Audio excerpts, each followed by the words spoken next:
coming into an Oops, coming sorry about into that. it's okay. Here you were, the courageous one, traveling all the way from the East Coast to Colorado to our elevation, coming into an established group, both socially and spiritually, with your own inquisitive nature.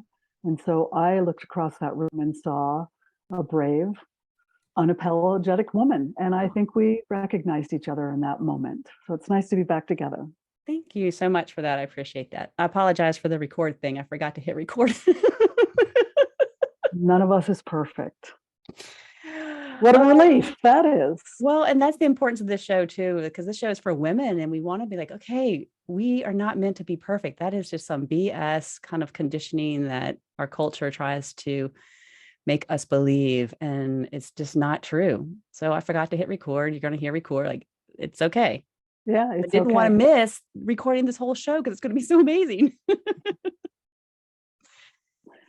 So Sarah, I know you wanted to, right from the start, you wanted to share something really beautiful with us, a poem by Mary Oliver. So would you like go ahead and share this? Let's start there. And as I explained to Lynsie before we came on the air, when we're having a conversation like this, and for those of you who are listening, there's a reason that you're drawn to what Lynsie is offering and sponsoring. You don't need to know that reason. There are things happening beneath the surface of your everyday understanding that brought you here. I love opening with a poem because it calls to that part of us that's under the surface of everyday understanding. And it begins to catalyze the unconscious mind, which I think we all know that's really where we source from.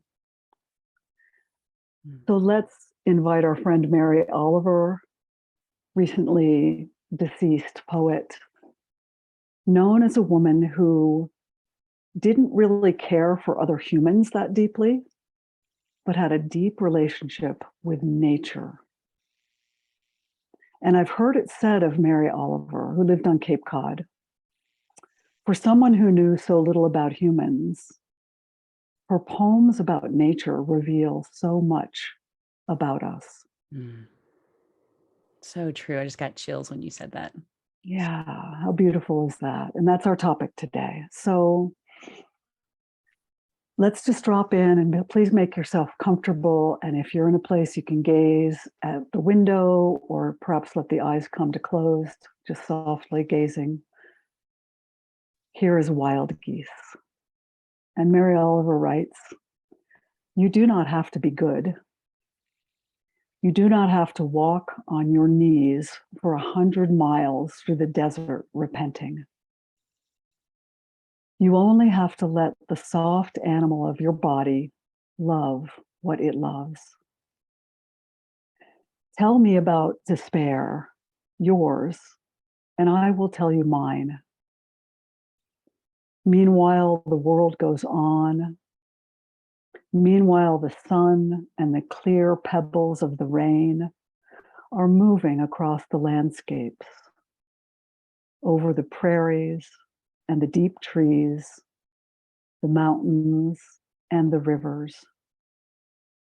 Meanwhile, the wild geese, high in the clean blue air, are heading home again.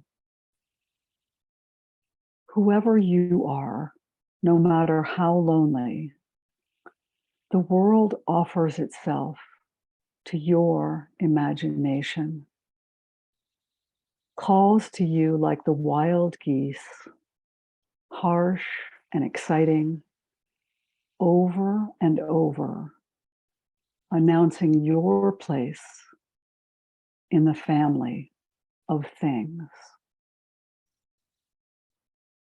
Calls to you like the wild geese, harsh and exciting, over and over, announcing your place in the family of things. That is so beautiful. I so appreciate you sharing that. It's such a powerful, powerful poem on so many different levels. And, one of the first things I think about is like, we the topic for today is, thriving. Where do we even begin? And what does that even mean? And oftentimes we think that we have to walk on our hands and knees and arrive bloodied and worn out to receive all the abundance that we so desperately want in our lives. And it's just not true.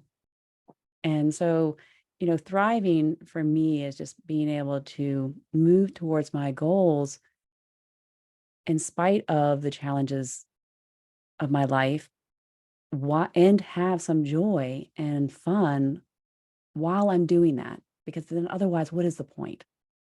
Because there's no destination that I'm guaranteed to have. But in this moment, I have the choice to have that joy right now if I want it. So I'd love to hear, like, what does it mean to thrive for you? I want to pick up on what you're bringing in, Lynsie. It's just a very feminine definition of what it is to live, what I call rhythmically, following these natural rhythms of the circadian clock that we know a lot about, following the rhythm of the developmental pathways of our lives. We are very different at age 16 than we are at age 26, that we are at age 36, 46, and so on. What I hear you speaking into is, how do I find my way gently as I pursue my purpose? And in order to do that, we need to be quite countercultural in this moment. I want to bring this in early, and I hear this in the themes of your show and the women that I've listened to you interview.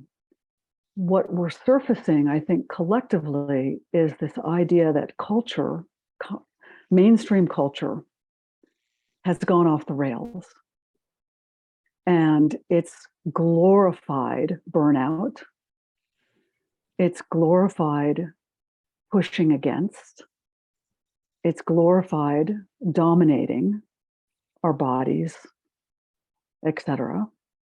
And many of us are done with that. We recognize that as a path that is not generative or nourishing or joyful. So for me, to thrive is to be in that place of nourishment and joy, even when things are challenging. We can feel that deeper pulse of being aligned with nature. For me right now, it is that pulling away from the pushing and the striving and the glorifying of the burnout and the overdoing.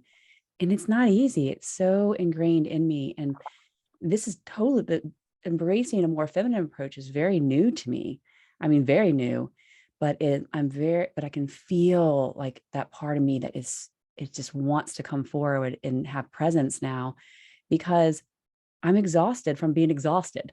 I'm noticing that, and I'm trying to figure out for myself, especially with my business, is like, how do I create this beautiful thing that wants to come through me without burning the candle at both ends, without over pushing? Like, even this week, I've been at my desk from 7 a.m. to almost 8 p.m. because there's just things that have to get done. And as an entrepreneur, I'm like, this is not what I want, and it doesn't feel good in my body.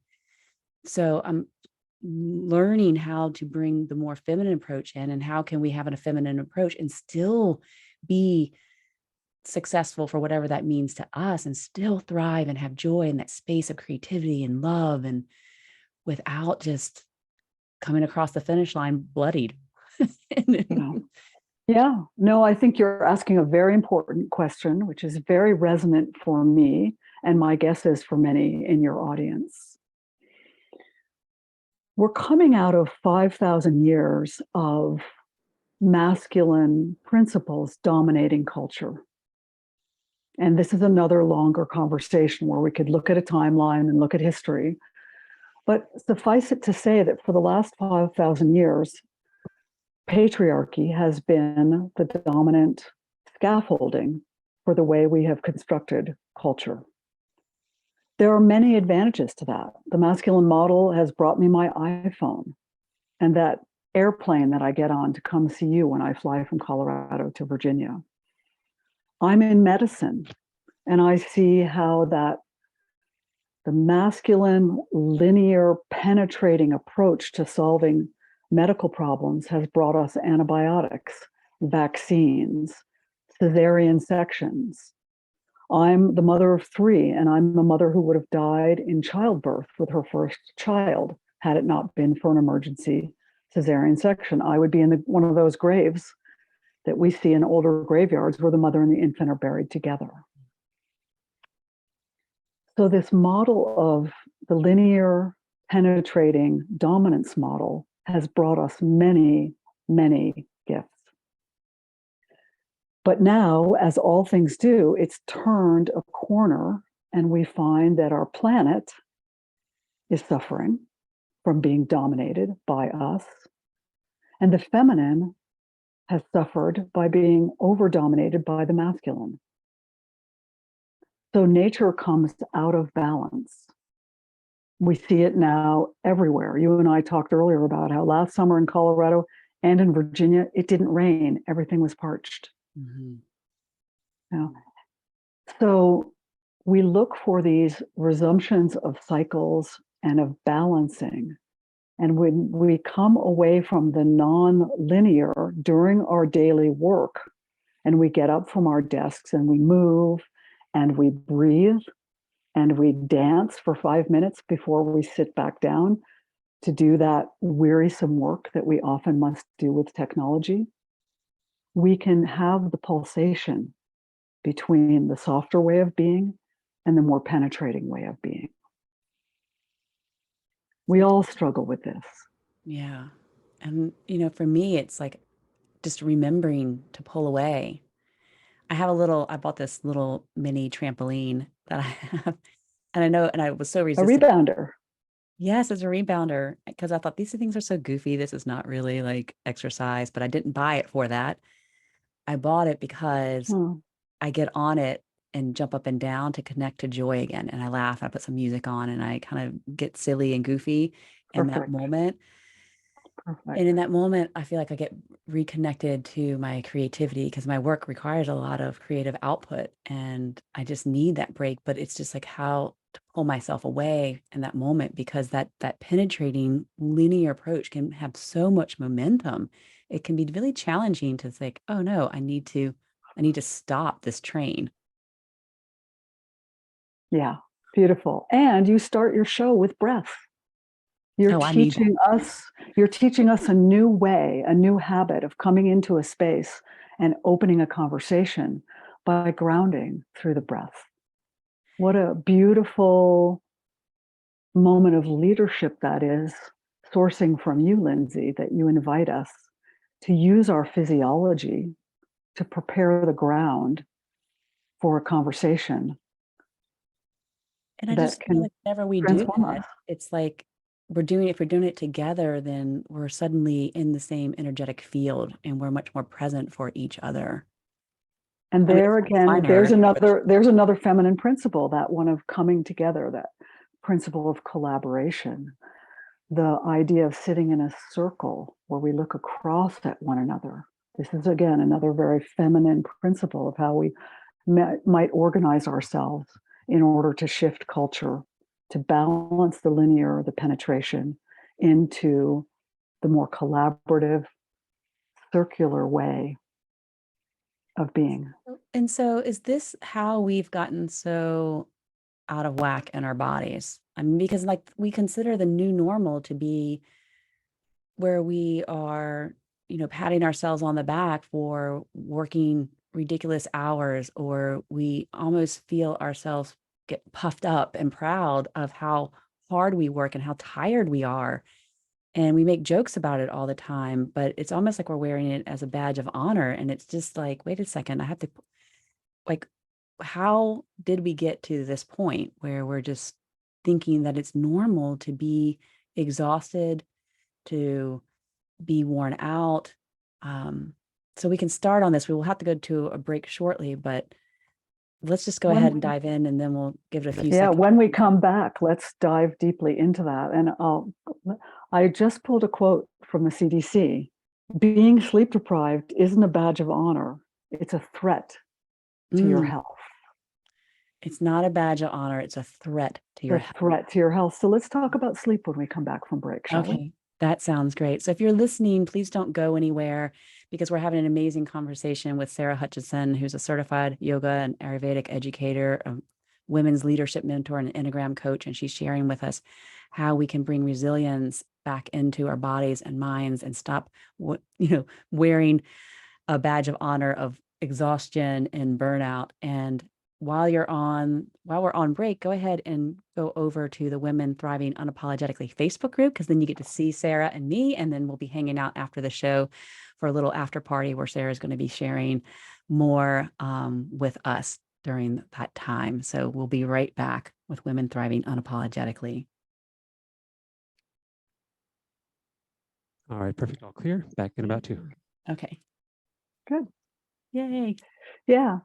So Lynsie, when we come back, I do want to make sure that I give some tools Yes, absolutely. and frame some understanding. I want us to talk about sleep. Mm-hmm. I want to talk about myself and my background as a registered nurse. So my credentials That's so is a good. Western medical professional. And I want to talk about sleep and this idea that we've become denatured and we are now terribly inflamed in our minds and our bodies. Mm-hmm. The role of that inflammation is playing and wreaking havoc on our health. Yeah. And how when we look at the Koshas model, layers of the onions, Oh yeah. if we want to get to the heart of it, into the bliss body, which is what we've been referencing just now, what prevents us from getting there? If our physical body is not cared for, if our breath body is not cultivated, if our mind is not managed, then the wisdom isn't available and we can't get to bliss. Okay. And So what I'll was give, the CDC quote again? so being sleep deprived isn't a badge of honor. It's a threat to your health. Okay. And I love that you came up with badge of honor, because I literally just pulled that quote 15 minutes before we got on. And then here you are, badge of honor. And I'm like, yep, CDC is saying same thing. I love Yeah. it. Yeah. It's so good. And I find, because we are live now in the Facebook group, I forgot to mention that. And so, Hi, everybody. yeah, that the more that we do this inner work is the more that we recognize the synchronicities, because we're more open to it. I think we're more open to it so they happen more frequently, but then we're more aware of them as well when they are happening. And this is why the countercultural piece matters, because as we make the move into more feminine ways of being, there is pushback. Think how nervous we're going people back. can get. Yeah. 10 seconds.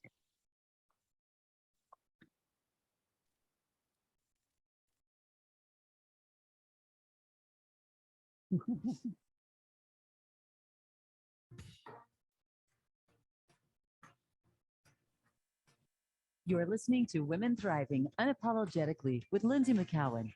Have a question for Lynsie or her guests?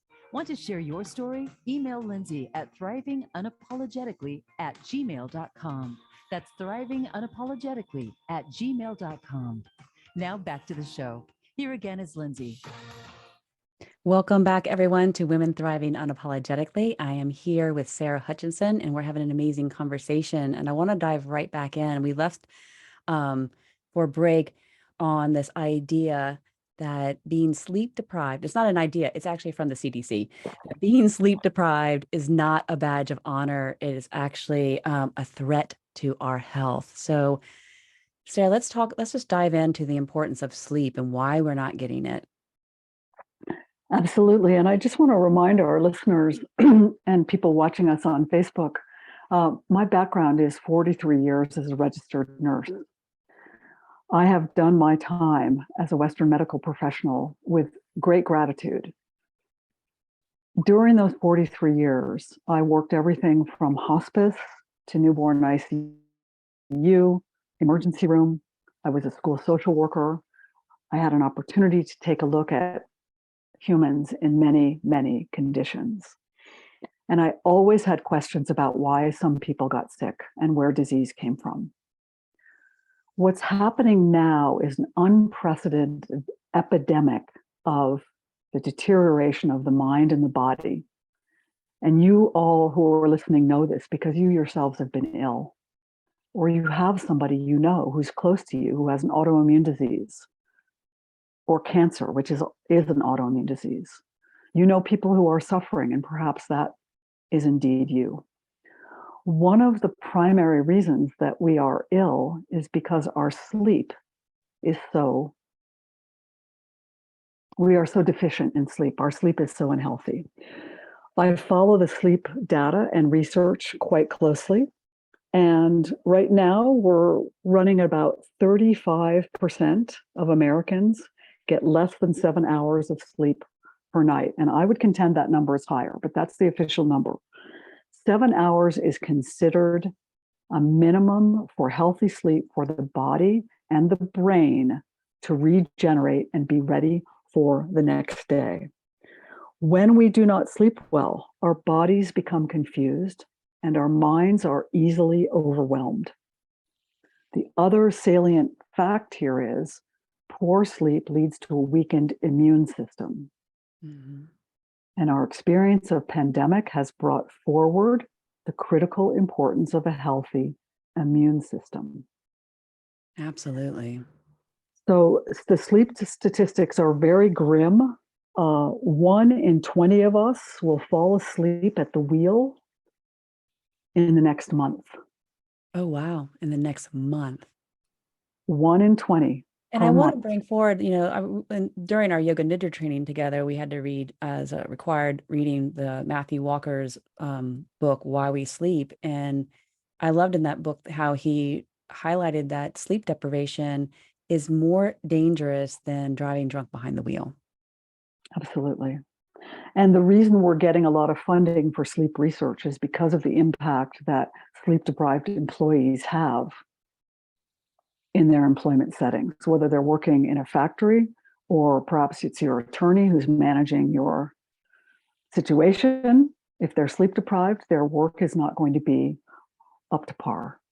And So it we has an kind of like enormous put that economic up there impact. as a badge of honor. We think about these doctors who have these, and nurses who have these incredibly long hours under intense conditions, and they're sleep deprived, but we put them up on a pedestal. But if you think about Yeah. it, like, wait a second, they're sleep deprived, and that's actually really harmful to them and also to their patients and all these other, Yeah. just all the roles that we have in life when we're shaving off sleep in order to get more done. And I've been there and done that, working 12-hour shifts and swing shifts as a registered nurse. The other link I want to bring in, Lynsie, because this is a continuum, is sleep deprivation leads to increasing levels of inflammation in the body. And inflammation, this is a newer topic in how we understand the absence of health in our culture today. Again, 80% of all major human diseases are mediated by inflammation. Wow, 80%. 80%. Chronic inflammatory diseases have been recognized as the most significant cause of death in the world today, with more than 50% of all deaths being attributed to inflammation-related disease, such as heart disease, stroke, cancer, kidney disease, arthritis, and bowel diseases like Crohn's and ulcerative colitis. So sleep is incredibly important to reduce inflammation, which leads to all of these major diseases that we've seen on the rise for the past 20 years. It's just been, how many of us, like, we're of an older generation, and I don't remember any of these diseases being really prevalent. And when I was younger, and they seem like everyone can name someone who Absolutely. has had cancer Absolutely. or an Absolutely. inflammatory disease or autoimmune disease of some sort. Yeah. And inflammation is the culprit. Sleep is part of the reason we become inflamed. And we are also inflamed because we are what one of my teachers calls denatured. We have become increasingly denatured. This is a result of Say more modern about life. that. Say more Yeah. about that. Sure. I'm happy to say more about this. So think about vinegar. Think about a bottle of apple cider vinegar, perhaps from your natural food store. You look at it, it has color, it may have some sediment in it. This is a natural form of a fermented product called vinegar. Now, go get a bottle from the grocery store of white vinegar that's been denatured. And what are you going to see? A clear white substance. When we denature things, we take the vitality out of them. Mm. And how is the vitality being drawn out of you, Lynsie? You mentioned it. You're sitting at your desk Yeah. because you need to in order to create the container for the structure of your work. Mm-hmm. We're denatured when we don't sleep correctly. We're denatured when we eat foods from the middle of the grocery store where the vitality has been removed from those foods in order for them to be packaged and preserved and convenient for us.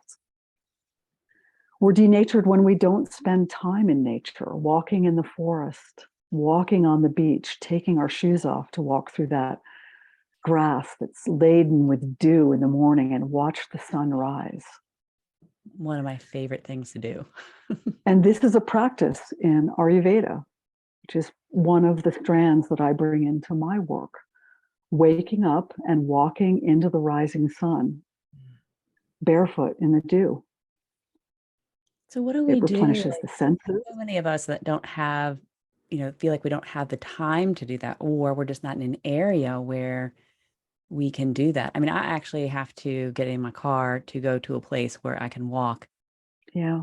in the dewy grass and watch the sunrise. I can't see the sunrise from my home, and there's mulch out back that I don't want to walk on. Right. No, beautiful. With all the And animals go to the bathroom. Absolutely. And we all do live under different conditions. Well, get in the car, calendar it. You calendar your meetings, you calendar your time to get your work done.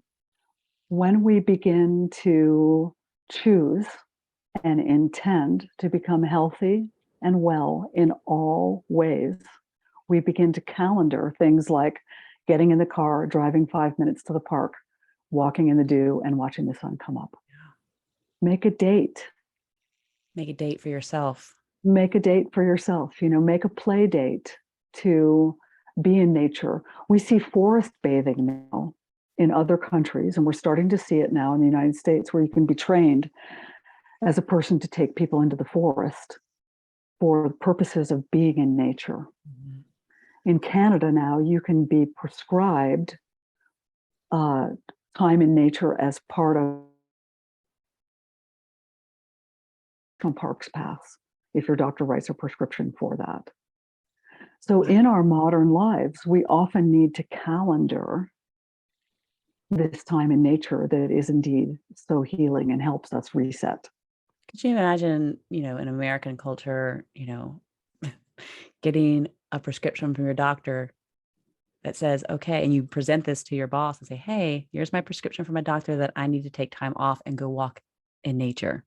Yeah. I mean, it's easy, it's mind-boggling. And it's something that it's inspiring, but it's also scary at the same time that that's the place that we are now, that we can't even, do that for ourselves.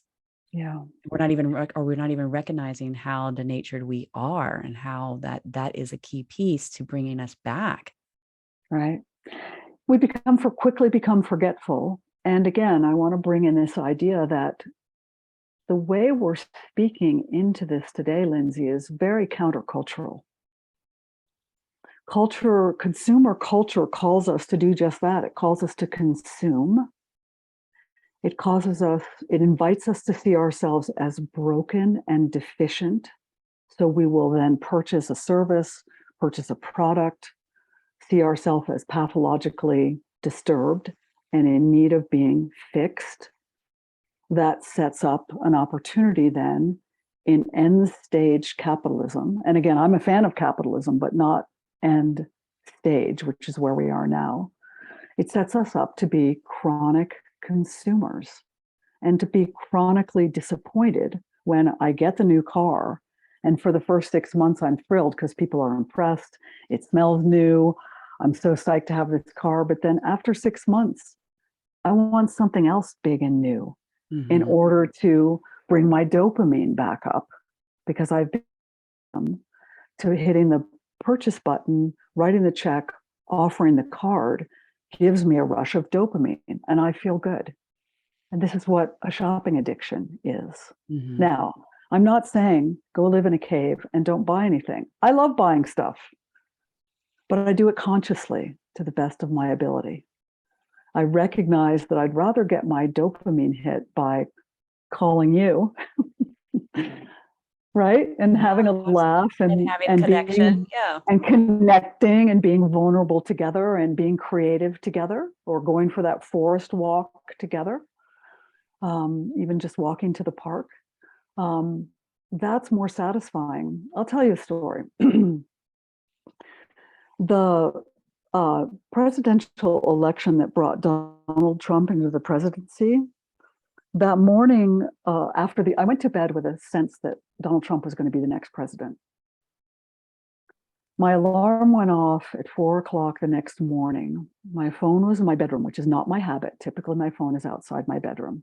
But I was waking up to take my youngest son, drive him an hour to get him on a bus to get back to college. I woke up, I grabbed my phone, and I saw the news that Donald Trump was indeed the next president of the United States. And I remember throwing my phone to the side, lying back on my bed, looking out the window above my bed, and the stars were in the sky because it was 4 a.m. And I said out loud, "At least the stars are still in the sky." I was looking for something stable. I got up, I drove my son to the bus into the rising sun. We did our best to digest the news. I came home, and it was one of those days that by 8 a.m, you feel like it's, noon. The next thing I know, Lynsie, I catch myself walking across my living room. I have my computer open and I have 4 things in my cart at Amazon. I'm baking cookies in the oven, and I'm walking across the living room to vacuum my already clean rug. I was in total coping mode. I was cleaning my house, I was making sugar to eat, and I was shopping. My inner physiology was so impacted by this news about who would be our next president. I was desperately trying to cope. I was trying to reorganize my physiology, and I was using consumer coping mechanisms. If I shop, I get the dopamine. Yeah. If I eat the sugar, I get pacified. If I clean my house, I feel like I'm in control. Wow. And I literally just froze walking across my living room, and I started to laugh. And I put away the vacuum. I took the cookies to my neighbor. I clicked off of Amazon. I would have kept the cookies. I might have eaten one. I called a friend and we went for a walk. Oh, even better. Yeah. I recognized I needed to reorder my physiology because of the impact of this, what many of us would say was trauma, this unexpected event that I was having difficulty receiving and integrating. And I caught myself doing it in unhealthy ways. And I was able to guide myself into some healthier coping mechanisms. And so Does this sound familiar? Yeah, it's just about, Oh, I have my own story there too. And it's just about being really aware. And it's just that beautiful moment of awareness that brought you back. I'm like, okay, I know myself well enough that I understand my physiology well enough that I can see what I'm doing. And now I have the choice. I can continue to purchase more, eat all the cookies, stay in control. Yeah. Or I can release that and go do something that's actually better for me. And so it's just that power of choice and power of awareness. And the power of, as you said, the power of the pause. Power of the pause. The power of making space. And this is why I love you opening your show with the breath.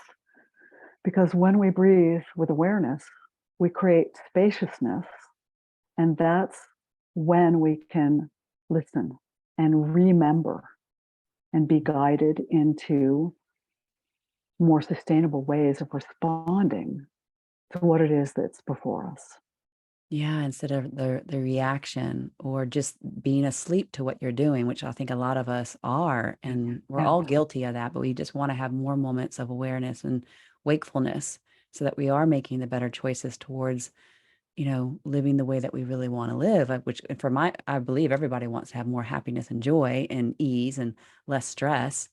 But, we have to go to our next break, our last break of the show. But when we come back, I would love if you could share with us some of the strategies that we could use right away. I mean, you have so many amazing tools to share. And I know we don't have time to go into all of them in depth, but could you share with us something that we could take away and all the listeners could do right away? Would that sound good to you? Yes, I would love to Okay. share that. Here we go to Awesome. break. Okay. So if you're listening, definitely join us in the Facebook group. We're going to be hanging out with Sarah after the show ends. And this is where you can interact with us. You can ask Sarah some more questions and we'll be able to answer those live and have an extended conversation. And then we'll be right back with Sarah Hutchinson on Women Thriving Unapologetically. All right, another good segment. All clear. Back into. Where is Matt located in the great wide world? Phoenix, Arizona. I thought I saw that with Voice America, that's where it's sourcing from. Great. Yeah. So he's, my show, I guess mine airs 10 a.m. on East Coast time. So yeah, the first one for you, isn't it, Matt? Of the day? Actually, I do have a 6 a.m. so 9 o'clock Eastern show on today as well. Okay. So you're second in the day. Cooling off down there a little bit, Matt. Yeah, we've been having some monsoon season going on, so the clouds have helped keep it cooler. But yeah, it's cooling off a little bit. There's been some flooding this year, hasn't there? Yeah, there's been some of that. There's sort of no middle ground where either no rain or your car is washing down the street. Right. Yeah. Pretty intense. So, Lynsie, I do want to offer a short recommendation about circadian rhythm when we come back as a practical tool. And I will also then look at these 10 habits drawn from Yoga and Ayurveda that I teach, sourcing from Kate Stillman at Yoga Healer. And I'll mention these 10 habits. Okay, perfect. And how yogic do you think your audience might be? Do you have any sense for that? It varies, and I'm sure you're bringing in a lot of people that are listening. So it's difficult to say because the show's new and I'm not sure. But the majority of our listeners are from the United States and a few Europe. So this yogic mindset that we were talking about earlier, this idea that we can bring yoga in as a framework about how to think about modern life, I think is very, very empowering and very practical. Yeah, let's do it. You're just about to come back. Okay, thank you. Thank you, Matt.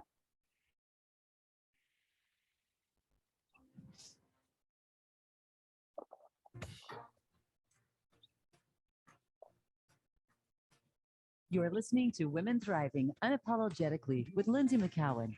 Have a question for Lynsie or her guests? Want to share your story? Email Lynsie at thrivingunapologetically@gmail.com. That's thrivingunapologetically@gmail.com. Now back to the show. Here again is Lynsie. Welcome back, everyone, to Women Thriving Unapologetically. We're having an incredible conversation with Sarah Hutchinson, and we're just going to dive right in because this is our last segment, and we want to use up every last bit of this time to get some beautiful wisdom from Sarah. Sarah is really amazing because she's cultivating her growth edge as an elder, and she's just wanting to share all the wisdom that she has with us. And I think we're going to dive in and get you to share a strategy with us on how we can find more resilience in our body. Yeah, let's do that, body and mind. So a quick moment introducing a yogic concept that some of our listeners will be familiar with, and that is the concept of the Koshas, the Koshas, Koshas. And this is an understanding that we are many-layered beings. We are like an onion. The first layer of us is our body, the Annamaya Kosha. And caring for the body means that we're creating a container in which to hold the process of transformation, which many of us are desiring as we live on the growth path. So how do we take care of our bodies? Here are a couple practical things that loop back to this idea of sleep and inflammation. 2 years ago, there were 2 Nobel Prizes awarded to researchers in circadian medicine. Circadian medicine. These are researchers that are looking at the role of circadian rhythm, the 24-hour cycle, in how our health is maintained. It turns out that sleep issues are directly related to an interruption in circadian rhythm. Inflammatory issues are also directly related to living out of rhythm, because when we live out of rhythm, our bodies feel stress. When we are stressed, we release hormones into our system, cortisol, adrenaline. You may be familiar with these hormones that create a tremendous amount of wear and tear on our systems, resulting in chronic inflammation, resulting in 50% of the diseases that are taking people's lives prematurely. So let's get rhythmic. You know, back in the day, I love that. Let's get rhythmic. Some music on. Well, back in the day, when I was, I'm 60, almost 68 years old. I'll be 68 years old in 2 weeks. And back in the early birth control days, the rhythm method was one of the things. If you knew your rhythm, you could not be sexually active when you were fertile, and maybe you wouldn't get pregnant. The rhythm method, okay? How'd that work for you, Sarah?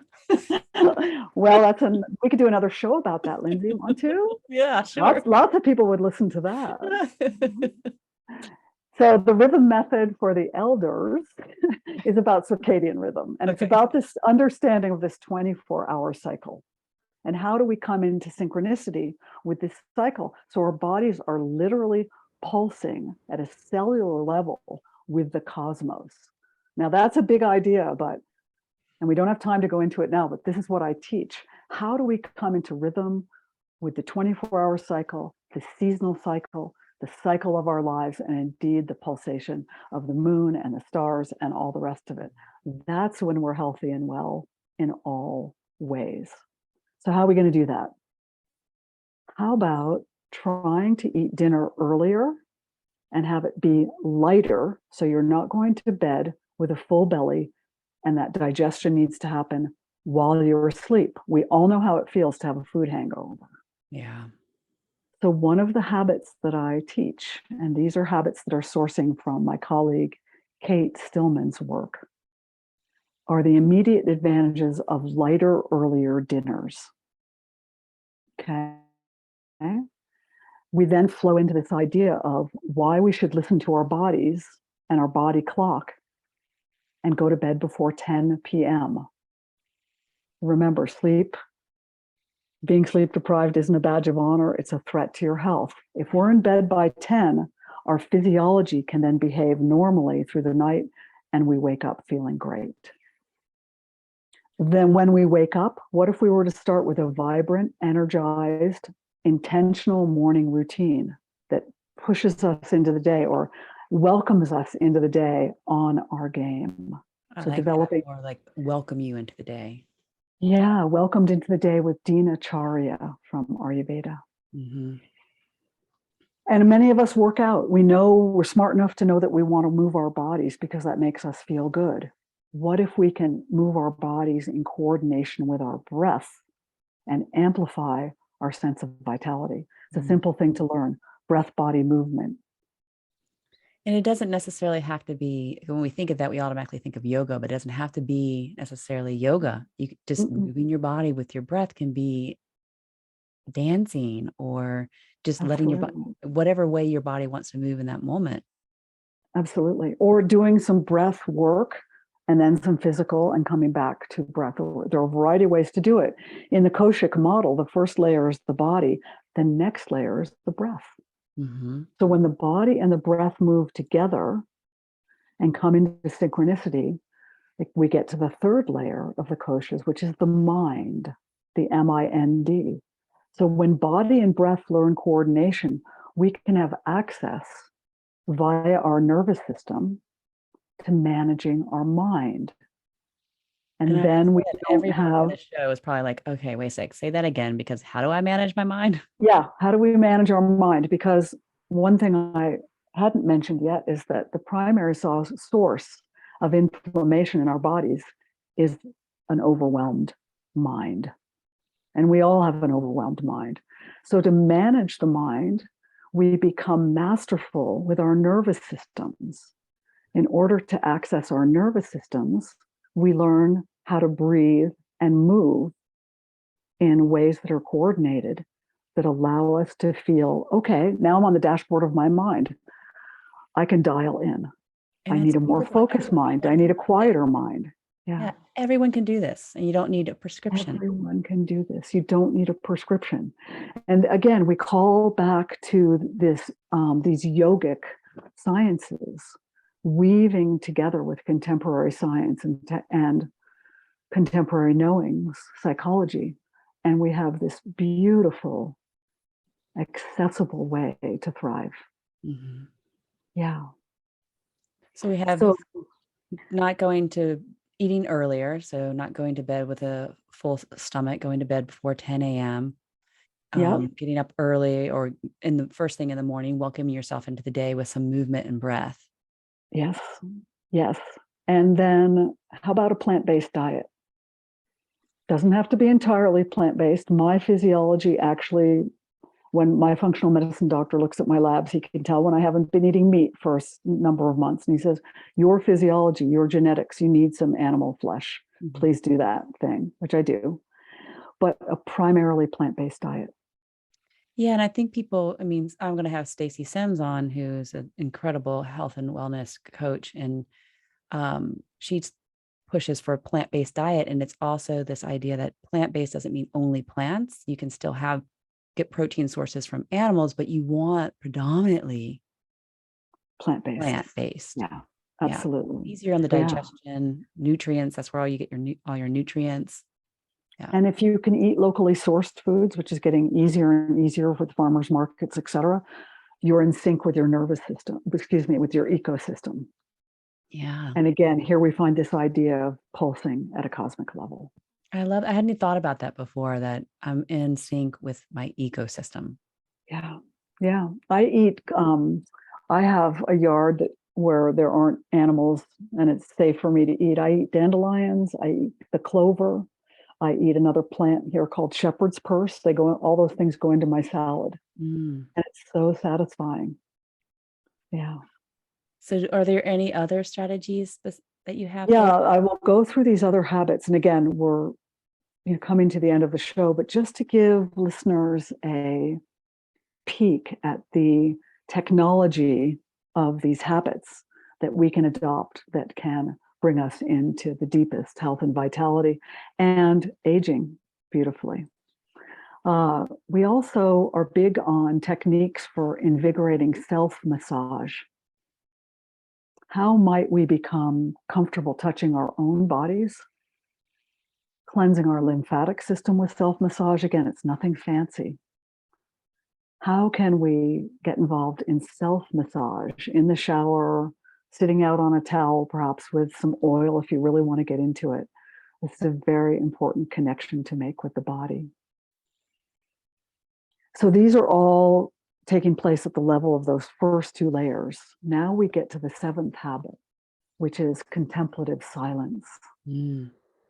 Learning ways to take breaks and be in contemplative silence. Yeah, allowing us to become aware of how our nervous systems, what the quality of our nervous system is. What kind of pathways do we have into the mind?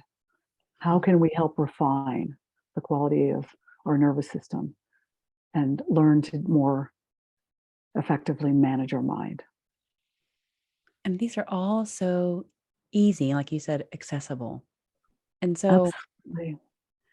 I know we're running out of time always on this show, because our guests are so amazing and you have so much information to share. But how can people reach you, Sarah? Because I mean, you teach this, and if people really want to learn these and integrate them into their life, how can they reach out to you and get some support from you? Yeah, thanks for asking that. I'm easy to find at yogabeyondtheposes.com. Yoga Beyond the Poses. Yoga Beyond the Poses. And it's not that we don't do yoga. Love yoga. Love it, love it, love it. My work, my purpose is to uncover the deeper yoga sciences in combination with contemporary medical understandings, contemporary psychology. I weave those things together with my background I love as it. a 43 Western years medical of, professional. yeah, 43 years of being in the medical field combined with your countless years of yoga and Ayurveda is just such an incredible gift to be able to weave those two together so that there's a greater understanding and a greater integration. So, Yeah. Sarah, I have to say, I am so honored to have you on the show. Makes me want to cry. Thank You you. really, truly are. Yeah. Lucky us. We are lucky. Such a wisdom keeper. And I really look forward to learning more from you. And for those of you that are listening, we're going to hang out with Sarah for a little bit longer in our Women's Thriving Unapologetically Facebook group. So to hear more wisdom from Sarah. But just know that we are always here on Thursdays at 10 a.m. Eastern, 7 a.m. Pacific, every single week with amazing guests. So do tune in, bookmark the show. And we really appreciate having comments and feedback so that we can really cater the show to suit your needs and what you want to learn and be supported with. So it's our honor to be able to do that. And it's part of our path and our calling to do so. So we're sending you so much love today, and may you get into rhythm with your ecosystem and feel the sacredness of what lies within this beautiful body of yours. So until next time, my friends, so much love and many blessings. Deep gratitude to you, Lynsie. Thank you. All right. Excellent job today. Good show. All clear. Okay, thank you. You're welcome. All right. I'm going to jump Thanks, out to my Matt. next show, but yep, you both have a great rest of your day. Okay. Take good care. All right. Bye-bye. Okay. So thank you, Sarah. We're just going to Hmm. jump How much? over. Yeah. How much fun is this? Right? I know. It's so great. I was like, oh, gosh, I mean, how do we get this all in there? We just can't. No, but I think we sprinkle the seeds, right? Yeah. What Christ did. He had his mustard seeds and off they went, and then some grew. And So I'm going to look into our comments. Let's see. We have Aria saying, your voice is so lovely, both of you. Oh, the vibration. So Aria, thank you. This is this idea that vibration is part of life, and the beauty of the voice and the beauty of the sound matters tremendously. It's affecting your nervous system right now. yeah. And it's so, I mean, we know this. I mean, I think about this often. The music that I listen to has changed greatly. When I was younger and carried so much rage and anger, I would listen to music that reflected that. And now I hear it, and it's just so jarring. I'm like, oh my gosh, like my cells are just like, no. Yeah. And then what's coming through our voice is so important, like not just the vibration, but the words that we're speaking. We can, yeah. Absolutely, Aria. Thank you for reminding us. And then Cindy says, not a fan of badges. It's pretty masculine, that idea of a badge. If you think about it, it's very much authority. And again, just because it's masculine doesn't make it bad. I have a lot of the masculine in me. I do too. And what we're aiming for here, badges notwithstanding, is to be excellent humans. Mm.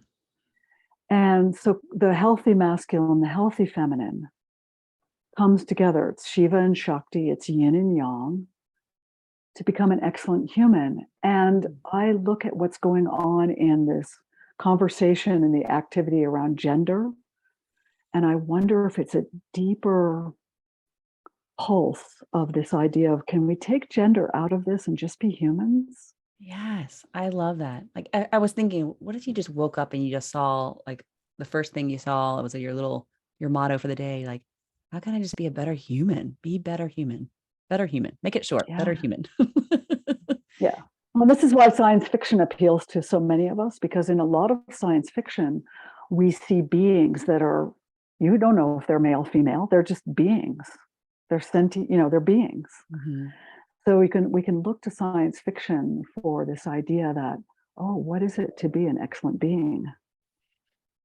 Mm. Yeah. And I think that could be, I mean, we want it to be the same. Like we want everyone to answer the same because we want everyone to be like us. But I feel like it would be different for each person. What does it mean like to be a better human for me today in this moment? Right. Because it will differ moment by moment. I think for me personally, because I can feel myself sometimes leaning towards some old habits. I'm like, okay, how if I just thought about that, what would it mean to be a better human in this moment right now? Because I know that I'm not going to be the better human that I could have been, you know, pre-anger, but in this moment, maybe I could just reach for, just a slightly different way of being in that moment. Does that make sense, Sarah? Like it's reaching. I love that you're bringing this back in, because it's the same conversation about the pause, pausing to ask the question, to notice oneself and how we're presenting, what we're presencing. And rather than being in reaction, we're in response and we're choosing. Yeah. So how do we refine our way of being so that we have the opportunity to pause and choose? Mm-hmm. And the current culture doesn't want us to do that. It wants us to react, and then we are indeed controlled. We are not masters of our own destinies. We're not sailing our own ship. We're not at the helm. Somebody else is. I love that because, it's just you word it differently than I did. I'd love to hear. I think we need to hear the same thing in different ways so that it just lands more deeply, and you just help that land even more deeply for me, because I've always say to my clients, it's like that power of there's the power of the pause, like you mentioned earlier, but that's where we have the power of choice. In that moment of awareness, in that moment of pause, all of a sudden we have power of choice. Like, how am I going to choose this next moment? Am I going to go out there? Am I going to be angry and yell at this person? Or am I going to be like, take a moment to really get centered, like, okay, and feel honor with the feelings I'm having, but not react in a way that is going to do harm to our relationship. And I think this is why you're so wise to work with the goddess archetypes, because in the pantheon, and there are so many goddesses to choose from. Oh my gosh, there's so many. Each one is personifying a part of us and one path that we may choose. And when we can externalize our awareness and look at Kali, I know you're working with her right now, and look at Durga. And I myself have Tara back here right now. She's goddess of compassion, which is a whole nother topic that I'm very fond of speaking into. When we see these emblematic personifications, perhaps these are our badges now that we might turn to, it allows us to objectify and then to identify those parts inside of us and to work with them, rather than just having it be this big bleh, which is what we see, again, celebrated in culture. Who can make the most noise? Who can do the most outrageous thing? Mm-hmm. Who can wear who can show the most flesh? Get the most attention. What's happened to the quiet subtleties of being an excellent human? Yeah. And the power in that. We don't realize there's such power in that. Yeah. We think that the power comes from doing these big, audacious things. And yeah. I'm an elder now, and as a younger woman, I enjoyed those years where I would walk through an airport and men would look at me. I was a good-looking younger woman, and I had confidence, so I have that sort of vibe, and people would say, "Whoa, look at her." Ooh. And I liked that. And for those who are listening, when you get into a certain age, could be 30s, usually it's 40s and 50s, you become quite invisible, because suddenly there's these wrinkly things, and the girls are down, right? And you're no longer like this sexually attractive or interesting female. You're just kind of, oh, she's had a few babies, or whatever the case may be. So how do we presence ourselves beyond, again, the normative sight of what is attractive and what is desirable? How do we, as the years go by, how do we drop, again, as the poem called to us, how do we drop into a little more, significantly more appreciation of the subtleties? And this is, we talked a little bit about before we even started the show about, what does it mean to be an elder? And this is going to be maybe a little bit too big of a conversation to dive in because I don't want to take up all of your time. But this idea that the crone, and even that word doesn't even resonate well on the cells of our body. It immediately makes us like, no, I don't want to be the crone. But I love how you say, no, I'm an elder. And the opposite of that is the hag, and that we need to start seeing ourselves and appreciating ourselves for what we truly are, which are elders. And you can even, sometimes I think about how you could even be, even if you're 30, you can be an elder to a young child. And that this aging process is actually a beautiful thing where you're gathering more and more wisdom, and being willing to share that wisdom is one of your intentions. And do you want to say anything more about what it means to be? Well, first I want to say thank you for the 30-year-old mentoring the child. When we have more experience in life that we have integrated, we can always offer ourselves as a mentor, whether we identify as an elder or not. So absolutely, the 30-year-old and say the 9-year-old going to have an adventure, do something together. Maybe they're just buying back to school shoes. And there is that transmission. I'm more experienced than you are. Let me offer you my experience for your consideration. Mm-hmm. I wanted to speak a little bit about the crone and the hag. I work with archetypes. They're drawn from the Jungian understanding that we have shadow. And to integrate with our shadow is what brings us into true empowerment. If you want to thrive unapologetically, got to do the shadow work. Mm-hmm. And there are various ways of doing it. And you're doing it with the goddesses. I work with the goddesses. I work also with some of the more, again, Jungian-based 5 archetypes. And the final archetype in the archetypical journey that I offer to women is the crone. Her shadow is the hag. And in a consumer culture, we might look at older people as disposable. We might look at older women in particular whose bodies are no longer perfect, whose skin may be flawed. Maybe they've, stood up and left this is always, to me, the sign of an old person, left a crumpled hanky behind. I mean, there's all the crumpled hankies. My partner's going to be laughing right now because I'm doing that already.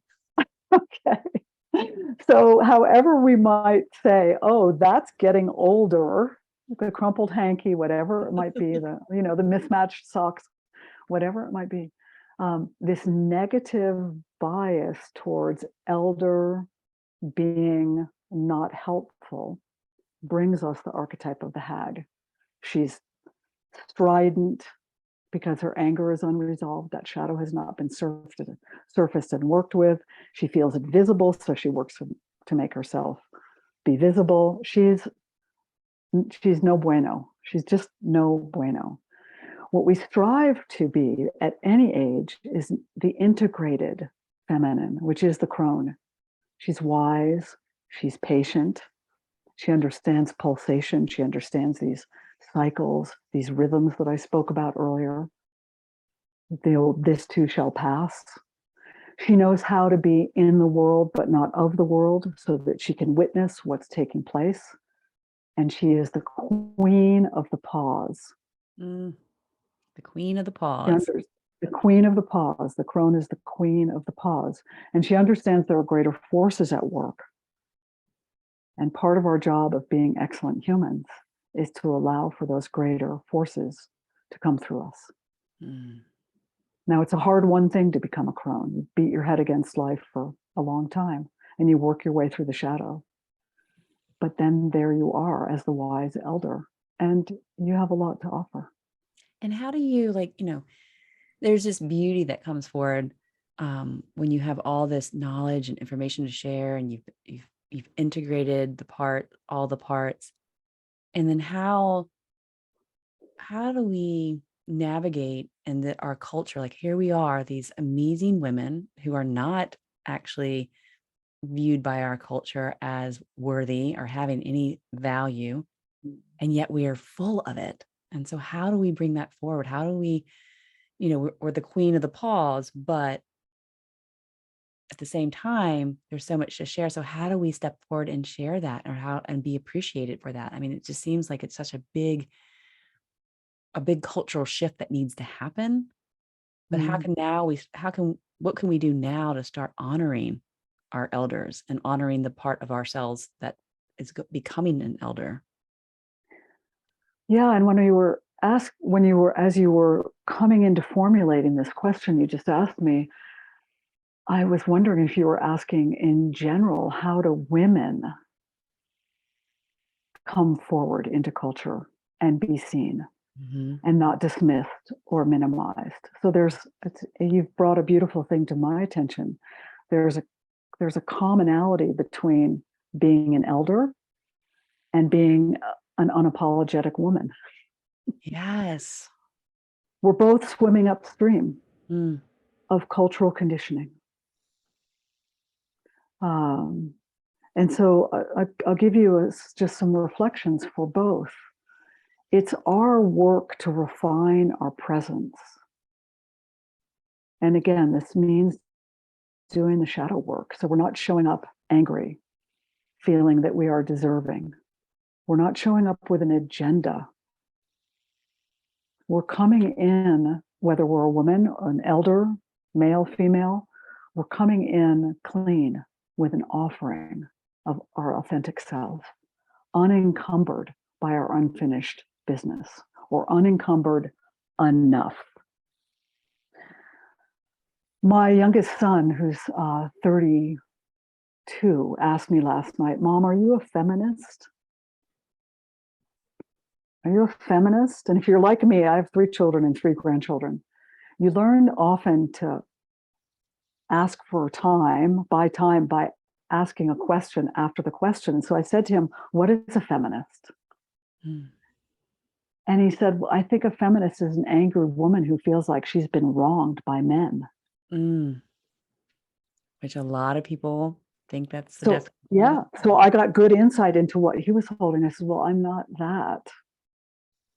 I consider myself an empowered woman who has worked through a lot of barriers, including her own anger and sense of entitlement, to become comfortable in my own skin and to become a container for my healthy masculine and my healthy feminine, combining to give us the 2 + 2 = 5.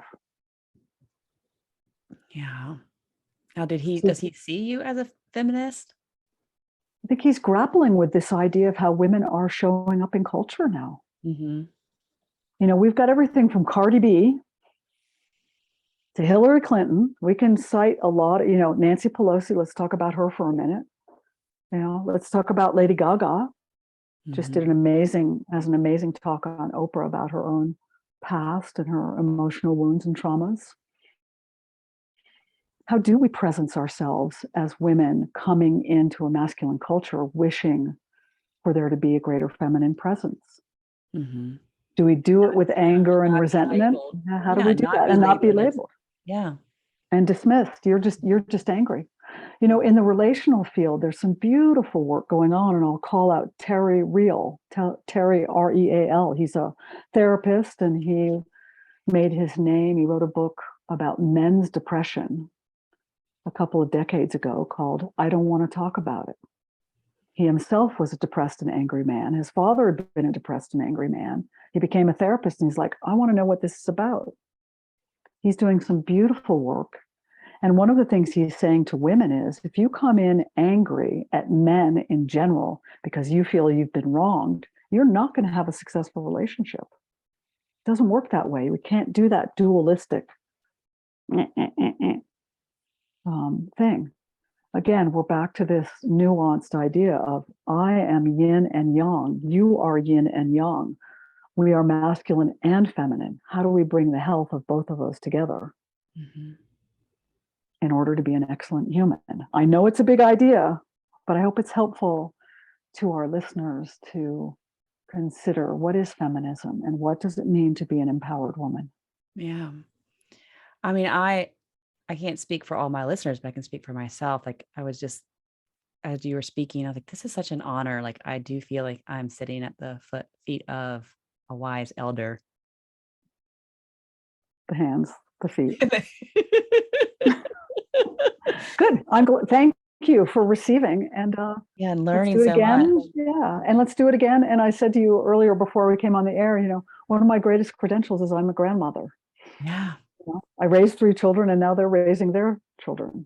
Yeah. To see the continuum of time and to take our place on it, rather than think we have to figure everything out for ourselves. We're in charge. We're alone. We've got to be the best and the brightest. We've got to stay up all night to get the work done. What if there are greater forces that can support us, that we can learn to access through the quiet nervous system and the quieter mind? So we know that we are supported and we can build off of existing wisdom. How might that change our lives? Gosh, I mean, I'm just now learning, like I have not in the past been one to be in community with women because of a lot of the patriarchal conditioning and the fear of my ideas being stolen or not trusting women or feeling like it's going to be too, flowers and fluff. And I didn't want any of that. And now I'm coming in that time like I want the community. I'm actually creating community now and in another community because I'm now coming to this realization at 50, this is it. This is where I am feeling nourished. And this is the work that I want to share with the world needs to be in community and drawing in a lot of the wisdom keepers and for that support. I don't want to do it by myself. I don't want to be the teacher that sits on the stage and talks down to all the students. I want to be like, be in circle with people and let it be something that we are creating together and everyone sharing their wisdom. And I think there's so much incredible value to that. And I know you're creating something here soon, a year-long program. Is that coming up soon or? Yeah, I'm working with it dynamically, listening to what it is that the people coming in want. And I think that, Lynsie, you're saying a very important thing. And the principle that I come back to is something my dad taught me, which is everybody's good at something. We don't have to be good at everything. Yeah. Let's come back to Mary Oliver. We don't have to walk on our knees through the desert repenting. I wait for my man to come home to fix stuff in the house that I don't know how to fix. Now, before I had a man in the house, I would YouTube it. The dishwasher's broken, how do I fix it? And I'd be down there with my, tools and my YouTube thing and doing it and thinking, isn't this so cool? I'm learning how to fix a dishwasher. Good, I did enough of that I know I'm capable of it. Now he can do it with one eye closed. He's better at it. Let him do it. Yeah. I'm not less than because I can't fix the dishwasher. So, well, I would absolutely. And in the year-long program, we investigate all of this. This is why, and I'll just mention my one of the main tools I use is Enneagram. And some of you may be familiar with Enneagram. It's an ancient, sacred system of self-knowing and understanding how our personality has formed around our essence. And when we understand our personality structures and our ego defense mechanisms through Enneagram, which is a very gentle, beautiful, sacred way to learn it, we can then begin to dismantle the ones that are in the way of our essence and our authenticity. So it's a very effective tool that I use alongside the Ayurveda and the archetypes. My tagline on my website is know your way. And you spoke into this beautifully so many times today, Lynsie, when you said it's a little different for everyone. But when we show up in our authenticity and are purposeful and give what we have to offer. May the circle be unbroken. We've got everything that we need. Yeah, we have everything. It's at our fingertips, but in a culture of individualism that's gone crazy with consumerism, right? I'm a member of a cooperative neighborhood. We have one lawnmower. We have one weed whacker. We share it. Not every household has one. Because we don't see ourselves as so individuated that we each need to own all of those things. And that's just so beautiful. And just think of the less waste that we're creating, and then the lower cost that are associated with that as well. Therefore, you can have a little bit of extra money for things that are more important when you actually share. I mean, it's just And less impact on Gaia, our Mother Earth. so much less impact, as all these things aren't ending up in the landfill. Yeah. So this again, are these the feminine ways of knowing, of being connected, of interdependency? And the final big idea I'll give you before we go is, I love being a US citizen. And I feel conflicted because the United States is in a stage of adolescence culturally. We're a very young country. Mm-hmm. We all remember adolescence. It is that time of individuation. It's that time of breaking away. It's that time of DIY. It's that time of risk taking. And we see these things in culture. We look at other countries, for example, European countries that are more mature. They've learned their lessons. They've had their world wars. They're learning to live together on a smaller continent. May we use this weaving in of feminine principles to help guide ourselves and our culture through this time of adolescence, so we are no longer damaging the planet and each other through this insistence on extreme individualism. May we come into the we space, which is hard to do. May we become increasingly interdependent on behalf of the planet and one another. It's a beautiful prayer. Yeah. Sarah, thank you so much. I do hope you will come back on the show again, because the wealth of information you have is extraordinary. And I do hope that perhaps you'll even come in and be a guest in my program, Awaken the Divine Feminine, and share some of your wisdom with the group of ladies that are there. And just so for those of you listening, the enrollment is still open for that. It's an ongoing enrollment. So if you feel inspired to join, I do have guests that come in, and I do hope Sarah will come in. And I don't know about you, but I want to be a part of your program. So I need to.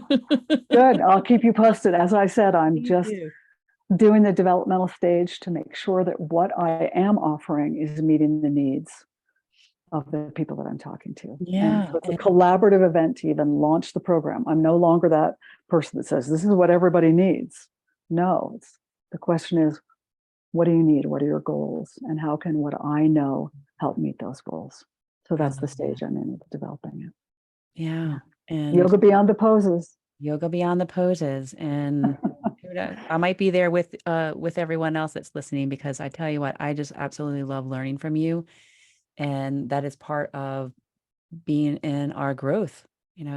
Our growth path is to continuously learn from our elders, and from people that are younger than us, like just learning from everyone around us, so that we can really be better humans. So thank you, Sarah. Thank you for creating this container, Lynsie, and bringing the word to so many. Super great. I appreciate that. You are amazing, and I do hope we'll be in touch soon. So much love for you. Take our place in the family of things. Namaste. Namaste to you, my friend. Bye-bye. Thank you.